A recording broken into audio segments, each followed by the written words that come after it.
شۆفێرەکەی وتی کە بمەوێت چاپ بکەم 1000 دلارم زەرەرە. کارەکانی ڕێگەی هەولێر خەبات بەکوێ گەیشت؟ گرفتی دارایی هۆکارێکە بۆ تەواو نەبوونی ڕێگەی هەولێر خەبات. من بۆ زانیاری وەرگرتن لەسەر ڕێگەی هەولێر خەبات و کارەکانی کە لە ئێستادا بەکوێ گەیشتووە بۆ بەجێ هەڵدراوە پەیوەندیم بە سەرۆکی شارەوانی هەولێر کارزان عەبدولهادی کرد کە سەرۆکی شارەوانی هەولێر بۆ 964 وتی کە گرفتی دارایی لە ئێستادا لە تەواوی هەرێمی کوردستان هۆکارێکە بۆ تەواو نەبوونی پرۆژەکان و هەروەها نۆژەنکردنەوەی ڕێگەی خەباتیش ئەو گرفتەیەکەوە وای کردووە تا ئێستا بوەستێت.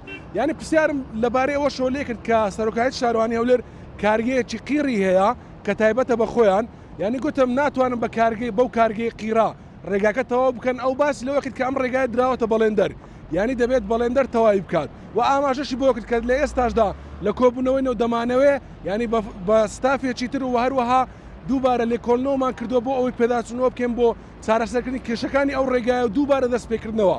ئەم ڕێگایە هەمیشە شۆفێران ینی گلەیان هەیە لە چاڵ و چۆلەکانی ئەم ڕێگایە. ئەم بار هەڵگرێ یاخود ئەم تەنکەرێکە لە دواوەی منەوەیە 20 دقە پێش ئێستا لە چاڵێکیدا و هەروەها تایی دواوەی هاتە دەر، یعنی دەتوانم بڵێن ئەکسل و تایەکەی هاتە دەر.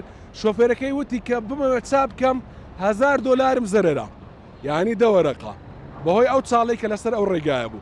بە دیاریکراوی لە لای گومرجی هەولێر تاوەکو کانی قرژاڵە ڕێگای خەبات هەڵکەندراوەکە بەرەو باڕاستی خەبات دەڕواتن واروا سایدی گەڕانەوە بۆ هەولێر تەواو کراوە، ینی نۆژەکردنەوەکە بەو شێوەیە بووکە قیرەکە بە تەواوەتی هەڵبگیرێ و قیری نوێ دابدرێتەوە و لە شەقامەکە بە تەواوەتی نوێ بکرێتەوە.